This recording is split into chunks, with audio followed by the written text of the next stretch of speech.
A paz do Senhor Jesus, nós estamos aqui para estudarmos o resumo da lição de número 2, que tem como tema a inspiração divina da Bíblia. Nós vamos estar lendo aqui 2 Timóteo, capítulo 3, versículo 16, que é o nosso texto áureo. 2 Timóteo, no capítulo 3, é um texto muito conhecido, muito usado por nós. Toda a escritura divinamente inspirada é proveitosa para ensinar, para redarguir, para corrigir e para instruir em justiça. Então esse texto reivindica a inspiração divina, que toda a escritura é divinamente inspirada por Deus e útil. Ela tem a sua utilidade na nossa vida, porque é a palavra de Deus, para nós. E qual é a utilidade da palavra de Deus?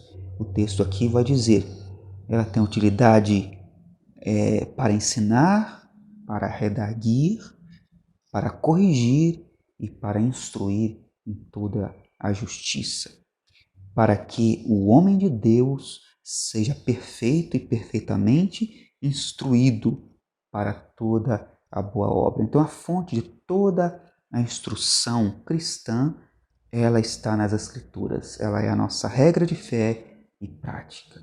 Porque a Bíblia não é obra humana, apesar de ser escrito por 40 escritores humanos, porém a Bíblia tem apenas um autor, que é o nosso Deus. Hoje nós vamos entender 3 coisas importantes, entre outras, mas o que vai ficar destacado é que a Bíblia é a palavra de Deus em inspiração divina, verbal e plenária. Portanto, nós cremos que a Bíblia, ela não apenas contém a palavra de Deus, mas ela é a palavra de Deus. Tudo que está escrito na Bíblia Sagrada é dirigida por Deus para que esteja trazendo para nós todo esse resultado que nós lemos em 2 Timóteo 3,16, para que possa nos instruir, nos ensinar, e nos corrigir. Nossa introdução. O Espírito Santo atuou na inspiração das Escrituras. É a única revelação escrita de Deus para a humanidade. Então veja bem que é na palavra de Deus que nós devemos buscar as verdades. Nada pode estar acima da palavra de Deus. Não existe uma outra revelação que esteja acima das Escrituras. O Espírito Santo, ele atuou na inspiração das Escrituras e é a forma que Deus escolheu para se revelar a nós. Pois o nosso Deus, ele é transcendente, ou seja, ele está acima dos seres humanos. Então, quando ele se revela, ele se torna então emanente, ele se torna aquele Deus que se mostra, o Deus presente, o Deus que se revelou, e ele usou o método bíblico, ele usou as Escrituras para se revelar para nós de uma forma mais completa. Nós estudamos na lição passada que Deus, ele pode e ele se revela por meio das coisas que Deus criou, mas uma revelação mais completa a respeito desse Deus nós temos na Bíblia Sagrada. Então nós cremos na inspiração divina, verbal e plenária das Escrituras. Vamos estar explicando cada um desses tópicos. Vamos aqui, o tópico de número 1, a doutrina da inspiração bíblica. Então, vamos aqui, a inspiração bíblica é divina. Então, por que a inspiração bíblica é divina? Porque a Bíblia é uma ideia de Deus. Deus, ele quis que as suas palavras fossem registradas, que as suas palavras estivessem escritas para dar testemunho a todas as gerações pudessem ter acesso ao texto revelado por Deus. Nós vamos encontrar nas Escrituras 3.800 vezes que o Senhor, ele vai dizer, que o escritor sagrado vai registrar a frase Assim diz o Senhor. Então essa frase, assim diz o Senhor, né, ela aparece por 3.800 vezes nas Escrituras, mostrando que é Deus falando. O Senhor, Ele quer, pela quantidade de vezes que isso aparece, o Senhor quer deixar isso bem claro. É Deus falando para a humanidade, Deus se revelando, Ele tirando o véu, Ele se mostrando a nós por meio das Escrituras. Portanto, o Senhor não quer deixar no nosso coração nenhuma dúvida. Se há alguma dúvida, quando nós lemos, nós entendemos, e a aula de hoje é justamente isso, para nos ajudar, tirar, porventura, alguma dúvida que tenhamos com relação às Escrituras. A Bíblia foi escrita por homens? Sim. A Bíblia não foi escrita por Deus, foi escrita por homens. Porém, homens inspirados por Deus, dirigidos por Deus para escrever as Escrituras. Por que era necessário que os homens escrevessem as Escrituras? Porque a Bíblia foi escrita para homens, foi escrita para nós. Então precisava ter uma linguagem humana. Se Deus escrevesse na linguagem divina, não teríamos acesso. Deus quer que nós entendamos a sua vontade. Deus quer que os seus planos, a sua obra de redenção seja bem entendida pela humanidade. Então ele precisa usar o quem? Ele precisa usar seres humanos para escrever as Escrituras, usando várias linguagens, várias formas de expressar a mesma mensagem, para que isso ficasse claro para nós. Então, Jeremias, por exemplo, ele foi advertido a não esquecer as palavras de Deus. E não só Jeremias, mas o povo, né? Deus usa Jeremias para instruir o povo a não esquecer as palavras de Deus. Porque é a palavra de Deus que nos vai conduzir à vida eterna. Jesus falou isso a respeito dos judeus, que eles examinavam as Escrituras crendo encontrar nela a vida eterna. Jesus expressa isso. Então, nós precisamos ler a nossa Bíblia, entendê-la. Nós podemos, hoje, temos uma facilidade muito grande de ter acesso a um exemplar bíblico, né? É o livro mais traduzido e mais lido do mundo, as Escrituras.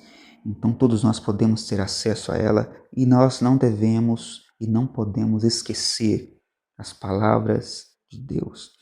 Paulo ele usava as palavras que o Espírito Santo lhe ensinava. Então Paulo, um grande apóstolo, um homem de Deus, que deixou um legado tão grande para a igreja, não só do seu tempo, mas até hoje nós aprendemos com ele. Mas o que ele pregava? O que o apóstolo Paulo ensinava? Ele não ensinava nada dele.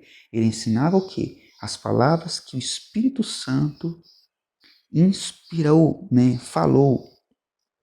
Veja, por exemplo, quando nós vamos aqui em 1 Coríntios, capítulo 2, e no versículo 13, veja que o que diz o apóstolo Paulo. Paulo ele procurava deixar bem claro de que ele não usava as suas próprias palavras, né? Mas ele tinha todo o cuidado de falar só aquilo que era a vontade de Deus. Então todo pregador, todo ensinador, ele tem que ter esse cuidado. Nós não podemos ensinar coisas nossas, cosmovisão nossa, visão humana. Nós precisamos ensinar as Escrituras. Não podemos ter esse mau costume de querer ensinar para as pessoas aquilo que achamos que é verdade. Paulo ele deixa um grande exemplo para nós. 1 Coríntios 2 e versículo 13. As quais também falamos não com palavra de sabedoria humana. Paulo ele não fala coisas de si. E olha que Paulo era um homem inteligentíssimo, sábio, preparado, né? Um homem que estudou nas maiores escolas do seu tempo. Mas ele vai dizer, olha, eu não falo usando a filosofia humana, né? Mas, então ele faz aqui o contraponto. Ao invés de eu falar de mim, então ele explica, eu falo as palavras que o Espírito ensina, que o Espírito Santo ensina, comparando as coisas espirituais com as espirituais. Ora, o homem natural não compreende as coisas do Espírito de Deus, porque lhes parece loucura, e não pode entendê-las porque elas se discernem espiritualmente. Então Paulo vai dizer, olha, eu não vim falando com vocês palavras humanas. Eu não uso aquilo que eu penso, aquilo que eu acho, meu ponto de vista. Não, eu ensino para vocês a palavra que o Espírito Santo ensina. Então veja que isso é importante. Nós precisamos nos apegar a isso. João, ele assegura que o Senhor revelou coisas que brevemente hão de acontecer. Então, quando a gente olha para as Escrituras e vê as escatologias, as profecias futuras, e elas se cumprindo nos nossos dias, e muitas coisas ainda estão para se cumprir, então nós lembramos do que João disse lá em Apocalipse 1, que o Senhor ele está revelando coisas que brevemente hão de acontecer. O Senhor, então, de antemão, mostrando o que deve acontecer. Isso, então, deve colocar em nós essa convicção de que a Bíblia é a palavra de Deus, porque o Senhor disse de antemão que essas coisas aconteceriam, que as dificuldades que nós enfrentamos hoje, nós já fomos avisados de que passaríamos por isso. Então vamos continuar. Jesus disse que até os sinais diacríticos do texto hebraico eram inspirados por Deus.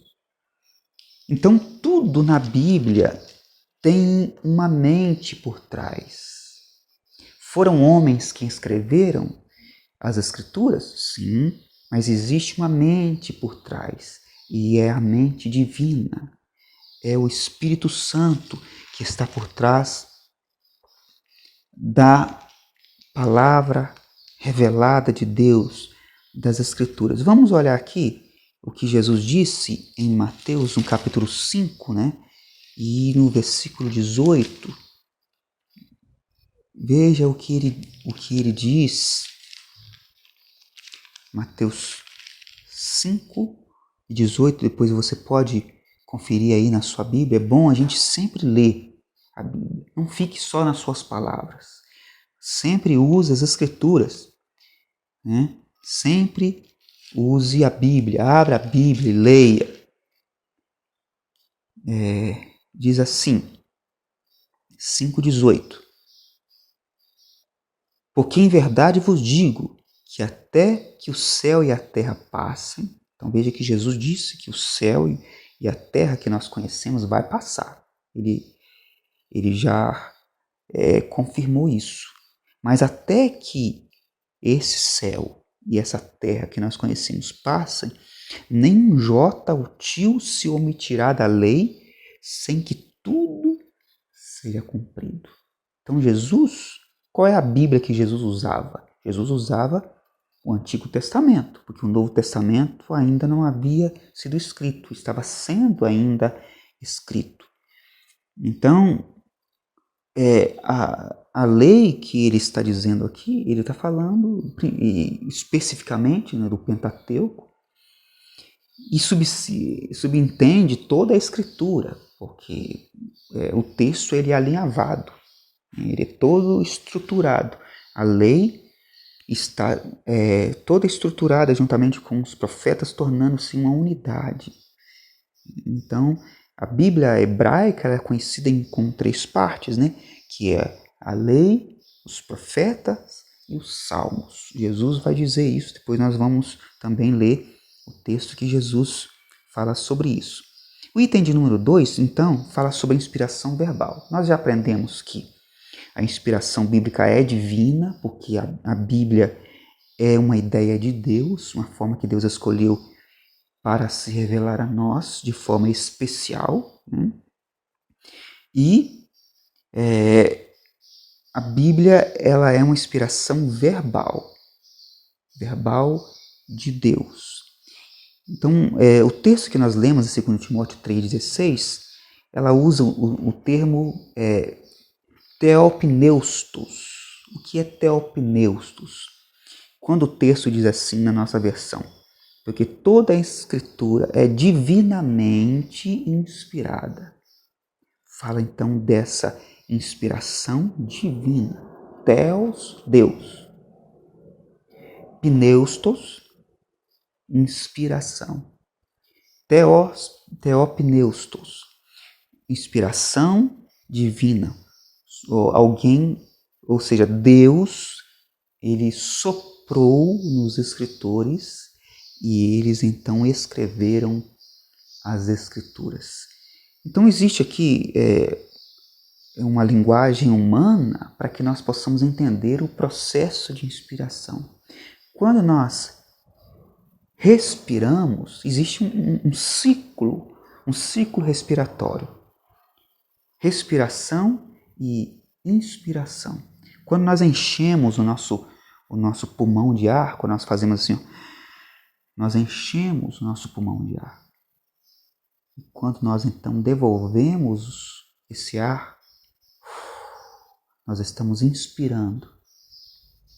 Então, o que o autor sagrado ele quer nos ensinar? Que o Senhor soprou, ele soprou a sua palavra para que os escritores eles escrevessem o texto sagrado. Então existe aqui uma inspiração verbal. Cada palavra escrita, ela é inspirada por Deus e ela não pode ser trocada por palavras que não expresse aquela verdade. Não podemos usar qualquer palavra. Precisamos, então, notar que cada palavrinha das Escrituras precisa ser estudada e usarmos o argumento equivalente às palavras originais. Porque o Espírito Santo teve cuidado com cada palavra. Por isso que o ensinador ele precisa observar cada palavra e entendê-la dentro do seu contexto, o que exatamente o Espírito Santo quis expressar para que nós possamos então extrair a vontade de Deus e aplicar na nossa vida de forma correta. Então nós cremos que cada palavra das Escrituras é inspirada. Não é só o texto, não é só os livros, mas também cada palavra ela está ali porque o Espírito Santo escolheu cada uma delas para estarem ali naquele local. Então por isso que a inspiração bíblica ela é verbal, porque ela foi soprada nos escritores e ela deveria então ser transmitida assim dessa forma. Desse modo, então a palavra de Deus é exatamente como Deus quer que ela seja. E o Senhor ele respeitou o talento de cada escritor. Como eu já disse aqui, o Senhor quer alcançar seres humanos. Então ele precisa falar tudo numa linguagem humana. Então ele respeita a característica de cada escritor. Cada escritor tem uma forma diferente de escrever. Por exemplo, eu posso escrever uma história usando a minha linguagem. Você pode escrever a mesma história que eu escrevi, porém você vai usar suas palavras. Você vai escrever do seu jeito, usando a sua característica. Então é dessa forma que o Senhor usou os escritores bíblicos, respeitando o seu próprio talento. Uns tinham um talento mais avançado, outros menos, mas o Senhor respeita a linguagem humana. Por isso que nós vamos ler os evangelhos, os 4 evangelhos, E nós vamos ver uma mesma narrativa tendo palavras diferentes. As narrativas são repetidas, mas às vezes uma informação que Mateus ele esqueceu de dar, Lucas ele vai dar outras informações. O evangelista Marcos, né?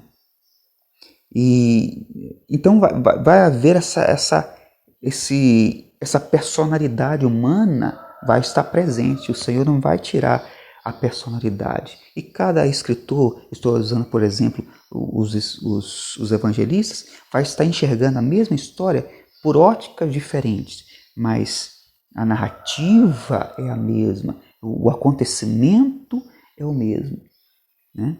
Vamos então caminhando aqui, o item de número 3, vamos aprender então que a inspiração ela é plenária. Então nós já aprendemos que a inspiração era divina, porque a Bíblia é uma ideia de Deus. Aprendemos que a inspiração ela é verbal, ou seja, cada palavra ela está ali e ela não pode ser trocada aleatoriamente, ela tem que ser respeitada. E também a inspiração ela é plenária. O que significa uma inspiração plenária? É que todo livro bíblico tem a mesma inspiração. Não existe um livro bíblico que seja mais inspirado que o outro. Porque às vezes podemos ter a impressão que existe uma importância maior em determinado livro. E damos devida importância a um livro e menosprezamos outros. Nós não podemos ter um cânon sagrado pessoal. Nós precisamos ler todas as escrituras. Apesar de nós termos dificuldades com alguns livros, mas aqueles livros que nós temos dificuldades, ele vai nos ajudar a entender outros. A Bíblia é uma unidade. Apesar de ter 66 livros, mas ela se torna uma unidade, porque um livro depende do outro para que nós tenhamos um entendimento completo da revelação especial de Deus. Então veja bem, não menospreze nenhum texto, nenhuma palavra, nenhum livro bíblico.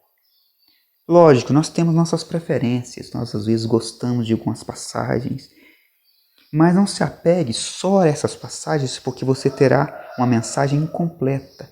A Bíblia, repito, é uma unidade. Nós precisamos de todos os livros bíblicos para que nós tenhamos uma revelação completa da vontade de Deus. E a revelação de Deus ela é progressiva, ela é crescente. Então nós dependemos do Antigo Testamento para nós entendermos o Novo.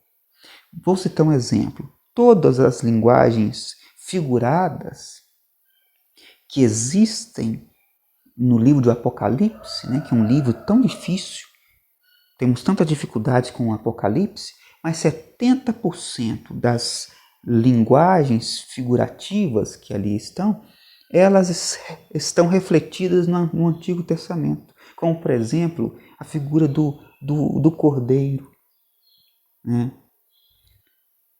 A figura da mulher, que ali do capítulo 12 de Apocalipse, nós vamos encontrar isso refletido nos livros de Moisés, né? Que é chamado como o Pentateuco, a lei. Nós vamos encontrar então reflexão. O livro de Daniel lança luz naquelas figuras como a besta, né? Aqueles animais estranhos que aparecem. Nós vamos ver e vamos entender o sentido deles quando nós olhamos para o Antigo Testamento. Então, sem o Antigo Testamento, nós não teríamos condições de entender o Novo. E o Novo também precisa ser entendido, e o Antigo também precisa do Novo para esclarecer. Então, existe uma unidade. Então, não leia a Bíblia como se ela tivesse partes independentes. Vamos ler a Bíblia como uma unidade. Então, a inspiração bíblica ela é plenária. Toda a Escritura é inspirada por Deus. 2 Timóteo 3,16. Então, a Bíblia ela não contém a palavra de Deus. A Bíblia é a palavra de Deus. O tópico de número 2 vai falar sobre a inspiração divina e os autores da Bíblia, né? Então, a inspiração dos autores. No processo, os autores no processo de inspiração divina, foi preservada nesses autores a sua própria forma, personalidade, o seu jeito de expressar, né? O Senhor não retirou desses escritores a sua forma particular de expressão. Por isso nós vamos ver nas escrituras vários gêneros literários, gramáticas diferentes, vocabulários diferentes. Por exemplo, né, a língua, o grego de Lucas não é o mesmo grego de João, de Pedro, porque eles tinham graus de instrução diferente. Lucas era um médico, era uma pessoa muito mais instruída do que João, do que Pedro. Então, o grego de Lucas é muito mais rebuscado, muito mais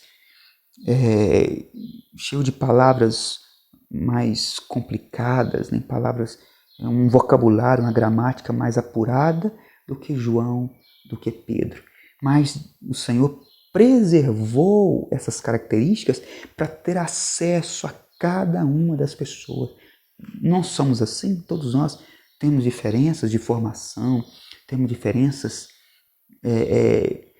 de forma de entender a linguagem. Então o Senhor ele expressou as Escrituras usando vários gêneros literários para que, se aquilo que a gente não entendeu na linguagem de Moisés, possamos entender na linguagem de Josué. Podemos entender na linguagem, aquilo que a gente não entendeu na linguagem do profeta Isaías, possamos então entender na linguagem de Jeremias ou de outro profeta. Né? Porque cada um deles tem a sua forma de expressar, o seu jeito de falar, o seu jeito de ser. Então o Senhor preserva isso, porque o Senhor quer alcançar cada pessoa respeitando os seus limites. Então aqui, item de número 2, as limitações dos autores. Quando o Senhor ele usa os autores para escrever a Bíblia, ele não escolhe pessoas sobrenaturais, ele escolhe humanos como nós, sujeito a falhas como nós. Porém, nós precisamos entender que os homens que escreveram foram 40 autores, né? Ou escritores.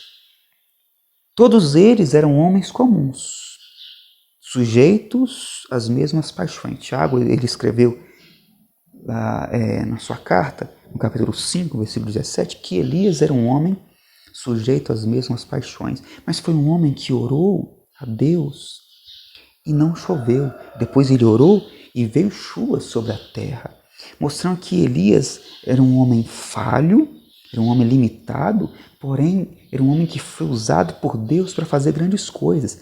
Então nós podemos aplicar esse texto a todos os escritores bíblicos. Era um homem sujeito às mesmas limitações que nós. Porém, no processo de inspiração divina, não houve então falha. No momento em que eles estavam profetizando e escrevendo o texto sagrado, eles estavam sendo inspirados. A palavra de Deus estava sendo soprada na mente desses homens para que eles pudessem escrever sem haver nenhum tipo de erro. Isso é que nós precisamos entender. Porque muitos podem dizer, então a Bíblia tem erros porque foi escrito por homens falhos. Então nós, cristãos, cremos. Não há falha nas Escrituras, porque todos os escritores, num processo de inspiração, eles estavam sendo inspirados por Deus para escrever o texto sagrado. Assim como nós temos vários relatos bíblicos de pessoas falhas fazendo a obra de Deus de forma perfeita, né? Sendo usado por Deus para fazer coisas extraordinárias. Então é o mesmo que acontece no processo de inspiração. São homens falhos sendo usados por Deus para fazer uma coisa perfeita, para escrever coisas isentas de erros, que é a palavra de Deus. Então veja bem, um outro exemplo, Moisés. Moisés foi um homem que escreveu os cinco primeiros livros da Bíblia, que é o Pentateuco, né? Ou conhecido na Bíblia hebraica como a lei, né? Como a lei. Porém, foi um homem que foi impedido de entrar na Terra Prometida por causa de quê? Das suas limitações. Mas as suas limitações não influenciaram os seus escritos, porque no processo de inspiração ele foi usado pelo Espírito Santo de Deus. E repito, o Espírito Santo usa sem tirar as características humanas, as características de personalidade da pessoa, né? Para que ele possa atingir a mente humana, para que o que ele diga possa ser entendida. Porque se Deus escrevesse, ou usasse esses homens para escrever na forma divina, né, na linguagem divina, nenhum de nós poderíamos entender. Então, voltando aqui, Moisés, um homem falho, foi impedido de entrar na Terra Prometida, porém escreveu os 5 primeiros livros, a base de toda a Escritura. Então veja bem, os 5 primeiros livros escritos por um homem falho, porém nós podemos confiar plenamente de que o Pentateuco é a palavra de Deus. O próprio Jesus usou, né, e declarou os escritos de Moisés como inspirados por Deus. Então, se nós cremos que Jesus é o verdadeiro Deus e que tudo que ele diz é verdade, então ele já chancelou. O Antigo Testamento é inspirado, porque Jesus confirma isso. Item de número 3, os diferentes gêneros literários e figuras de linguagem. Então, está dentro do mesmo contexto do que nós estamos estudando. Nós vamos ler a Bíblia e nós vamos encontrar gêneros literários diferentes, como, por exemplo, narrativas, poesias, provérbios, parábolas, enigmas, alegorias, hipérboles, metáforas, símiles. Por que vários gêneros literários? Porque aquele que não entender uma narrativa, ele pode entender aquela verdade por meio da poesia. Aquele que não entende aquela verdade por meio da poesia, ele pode entender aquela verdade por meio de um provérbio, por meio de uma parábola. Jesus usava tanto parábolas. Por quê? Porque as pessoas que o ouviam naquele momento entenderia o que Jesus tinha para dizer de uma forma mais clara se Jesus usasse então parábolas. Então ele usava coisas simples da vida, coisas do campo, coisas corriqueiras da vida para explicar as coisas espirituais, para que o povo entendesse o que ele estava dizendo. Então a gente encontra nas Escrituras vários gêneros literários para que nós possamos ter várias oportunidades, vários meios para termos acesso à revelação de Deus, várias linguagens, né? Existe também diferença de vocabulários, existem vocabulários mais simples, vocabulários mais rebuscados, dependendo do grau de instrução de cada escritor. Vamos então para o item de número 4, a linguagem de senso comum. Então na Bíblia também nós vamos encontrar a linguagem de senso comum. O que é uma linguagem de senso comum? Algo que é visto pela ótica do observador. Por exemplo, lá em Josué, no capítulo 1, versículo 15, a Bíblia fala sobre o nascer do sol. é um senso comum até hoje. Nós falamos sobre o sol nascer. Nós sabemos que o sol não nasce todo dia. E ele não morre todo dia. Nós usamos essa expressão, um senso comum, do amanhecer. O sol nasceu, ou seja, amanheceu. Ou o sol se pôs. O dia se foi e veio a noite. Então são palavras de senso comum.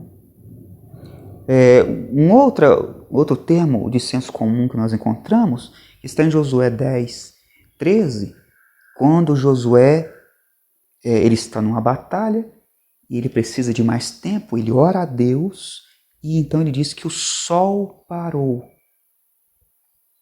O sol parou. Na verdade, então, hoje, pelos conhecimentos científicos, nós entendemos que a Terra ela precisou parar de girar em torno do Sol para que o dia fosse mais estendido. Lógico, nós estamos falando aqui de um milagre, de algo sobrenatural de Deus. Mas a gente vê exposto nesse texto uma linguagem comum. Né? Uma linguagem comum, que na verdade a Terra que parou, que nós entendemos que cientificamente existe provas científicas que é a Terra que gira em torno do Sol. Isso está mais do que provado, né? Então, veja que a Bíblia usa esse senso comum para ter acesso a nós. Veja o cuidado de Deus em falar e usar linguagem acessível. Vamos para o item de número 3, o tópico de número 3, né? O Espírito Santo e a Bíblia. Então, o Espírito Santo tem um papel imprescindível na revelação bíblica. Nós vamos aprender isso aqui. Então, a inspiração do Antigo Testamento. Como que eu sei, então, que o Antigo Testamento, ele é, todo ele, palavra de Deus? Nós podemos, então, olhar o que Jesus, qual a relação de Jesus com o Antigo Testamento. Nós não temos dúvida nenhuma de que Jesus, tudo que Jesus disse é verdade. Então Jesus ele usou o Antigo Testamento para pregar. É a Bíblia que Jesus usou. Jesus reconheceu o Antigo Testamento, todo ele como palavra de Deus. Todo ele. Sem deixar nenhum livro de fora. Todo aquele cânon que foi definido por Esdras, ele foi reconhecido por Jesus. Então, qual é o Antigo Testamento definido por Esdras? É o que nós temos. Esdras, ele fez esse trabalho de compilação de todos os livros inspirados do Antigo Testamento. E é a Bíblia que Jesus usou. Então, não há dúvida de que o Antigo Testamento, todo ele é a palavra de Deus. Foi chancelado pelo próprio Cristo. Vamos ler aqui em Lucas capítulo 24. Jesus vai ensinar baseado na compilação que Esdras fez. Justamente isso. E é o que nós temos hoje. É o Antigo Testamento que nós usamos hoje, é o que Jesus usou, mostrando que essa escritura apontava para